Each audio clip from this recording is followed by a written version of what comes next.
Good morning, guys, gals. Ted from Pewview Farms here. It is Monday morning, Memorial Day, guys. Happy Memorial Day to everybody, and thank you for everybody's service. Anybody that has served our country, past or present, thank you. You guys have a big place in my heart, so happy Memorial Day. Just out here getting ready to do our morning chores. Got a fun-filled morning planned, but plans never go according to plan, so we'll see how that goes. Got the pastures done across the street, or at least one good enough. Got the water over there so the animals can head on over. So I'm gonna try snaking the trailer, the livestock trailer, out of our barn over there, and see if we can get a couple of these animals loaded up today. Hopefully, probably some of the mom and calves. That's what I would like to get over there, and try to get that done before the afternoon hours, because we got some nice plans just to spend some time with the family, and me, the boys, my sister, and my wife. We're gonna go watch a movie and enjoy ourselves. Let's see here. We got all of our stuff for our garden. We got some Bush Light and some Miller Light also to try to plant. We'll see how that works. Hopefully that grows. Got the rototiller on the Kubota M7040, and ended up tilling my garden up. So hopefully this week we can get that going. That's a must. Got to have garden and fresh vegetables for dinner. So lots been going on. Sorry guys, I haven't been posting. Just haven't really been thinking about it. Just been busy, go from one project to the next. I'm starting to see some open windows to do hay, so I'm trying to make sure I can get all this stuff ready. If you guys can see the backside, a familiar piece of equipment. Yes, the M7, not the M7040, pardon me. The LS 170 New Holland skid steer is back. Yes, very happy. The thing runs like a gem. It was just a hydraulic hose. It was nothing major. It was a pain in the ass. It was, down underneath the cab. Several hoses had to be moved to get to it. Labor, parts, everything was cheap, and there was a couple other things that have been neglected on that, such as never had a parking brake. Well, I have a parking brake now on it. It doesn't creep. One of the cables, battery cables, was kind of You got that fixed, and like I said, it was really cheap. So just out here gonna get ready to do chores, and let's see, basically oh yeah, Big D and Nitro are not happy. Hey everybody, good morning. As you guys can see, we got some calves in here. We got some moms. Yeah, this is the calf only area. It did not work out. We had it going on twice, and moms just weren't letting their calves hang out in here by themselves. They wanted to break through the damn barrier that we built, and one jumped over it. So what the heck? Seems to be working the way it is. We're just gonna leave it like that.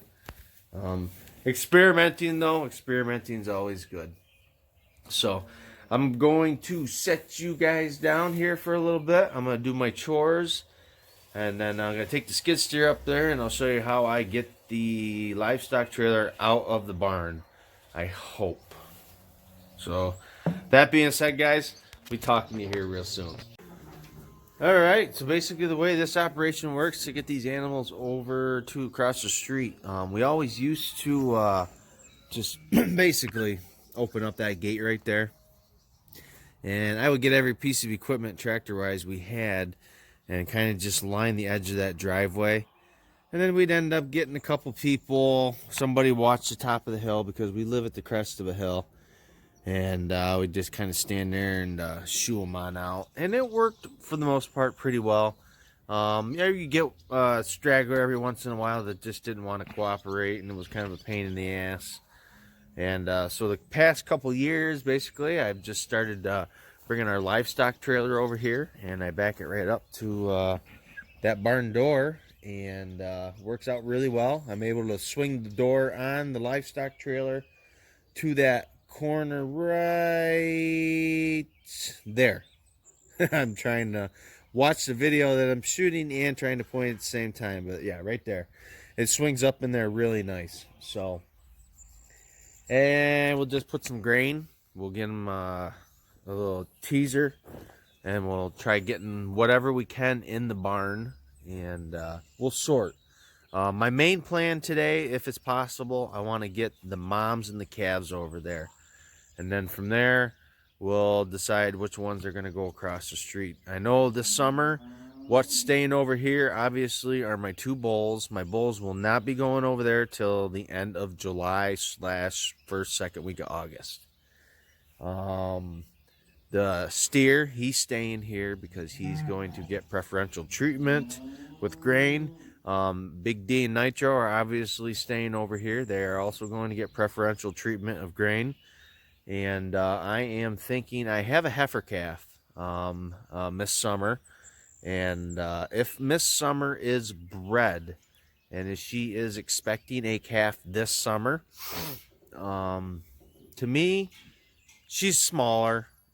We really want to keep an eye on her. I want to be able to see her every day, see what's going on with her, see if she's starting to show signs of calving.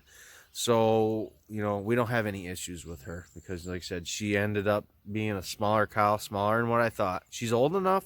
She is almost 2 years old. So I mean, she's definitely old enough according to science, but to me, she's too small, or a little small. So we got to keep an eye on her. So I think Summer's going to stay here, and I even think Red might stay here. I was thinking about putting Red over there, but you know what, guys? Red, I'm pretty almost positive, is some type of a free Martin cow. She is not going to have a calf.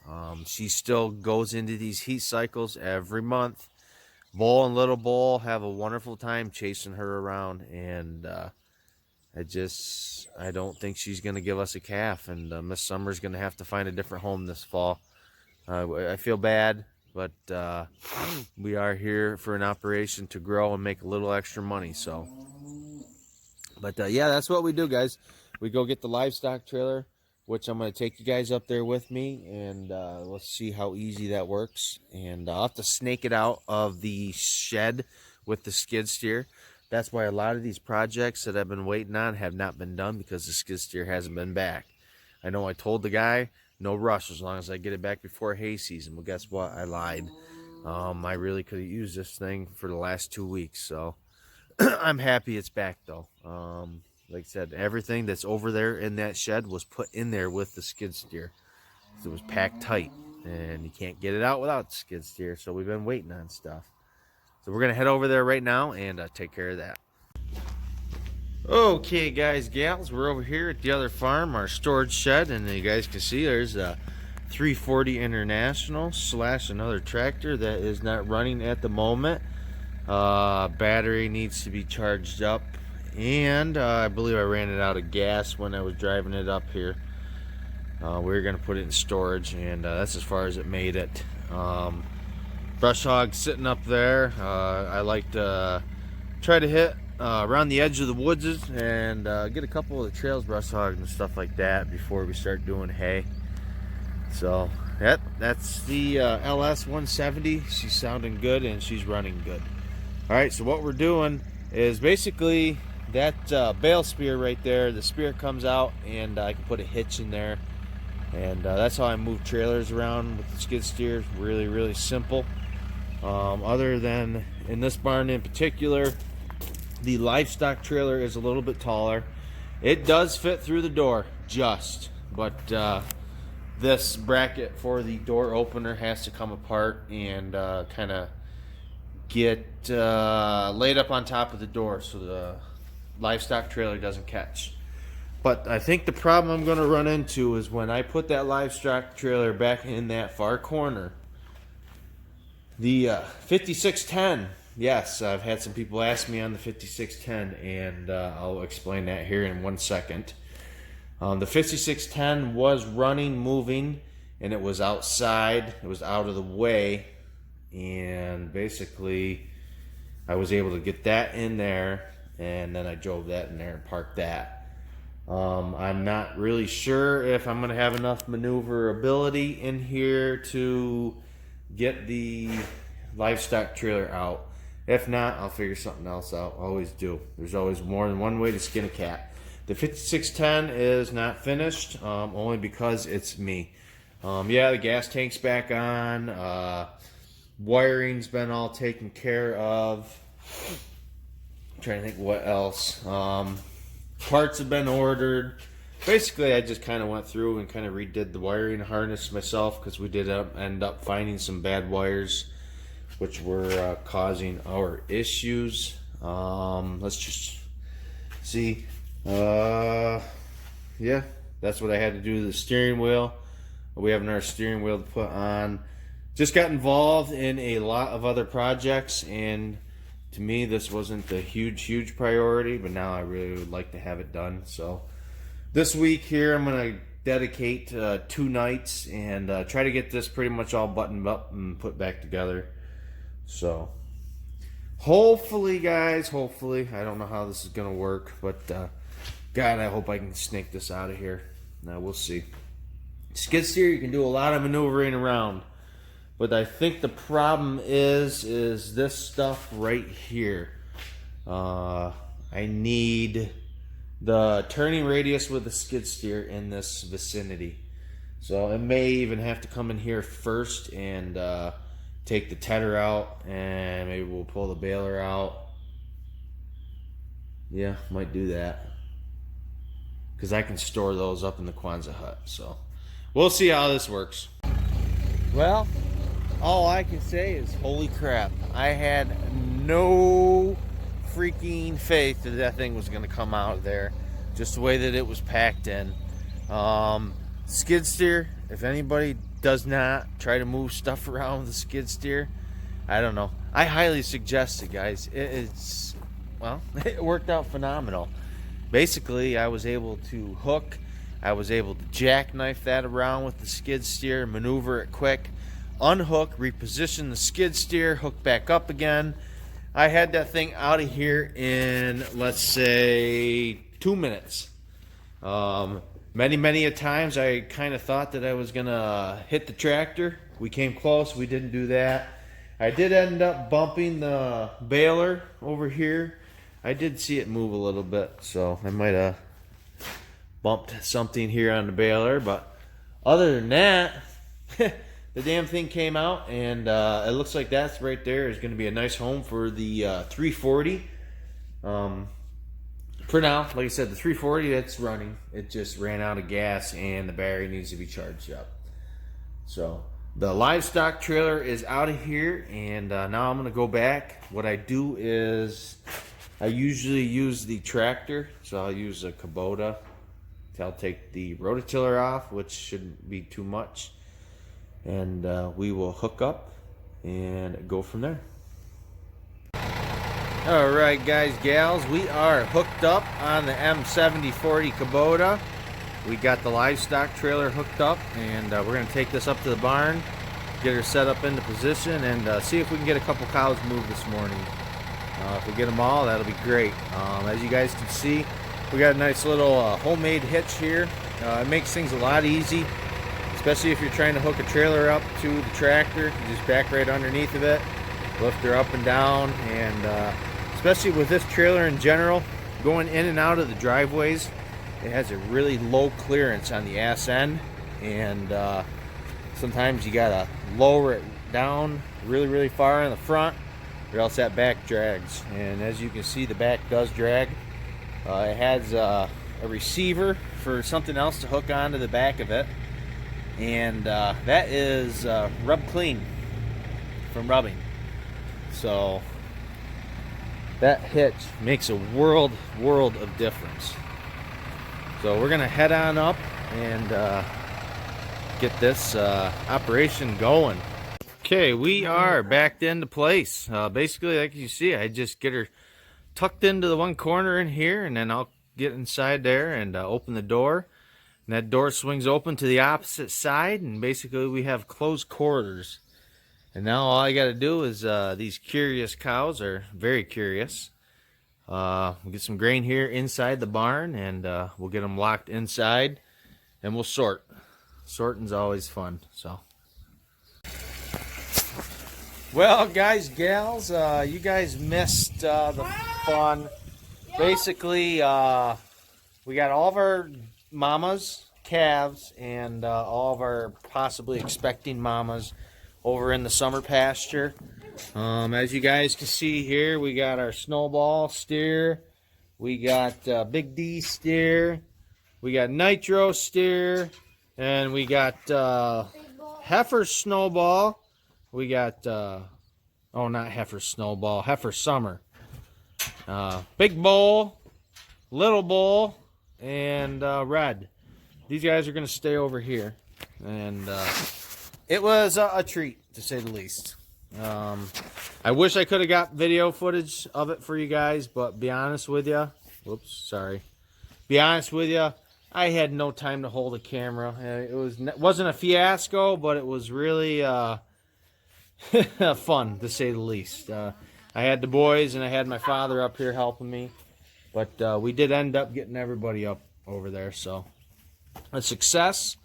Now we can kind of just let Big D and Nitro kind of get used to these surroundings, because what we're going to be doing is these two guys are kind of going to be able to just hang out now with these animals, and we'll try graining everybody at one time instead of separate graining. Nitro, he likes coming out, as you can tell. So I think these guys are going to have fun. So sorry guys, I couldn't get any footage for you guys.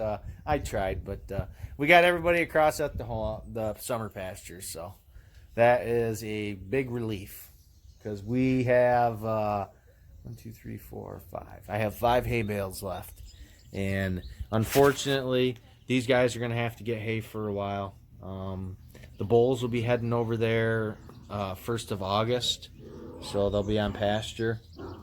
We're going to close off this lower pasture down here and let it grow back up, and then we'll let them in there, and we'll try getting these guys some grass. So,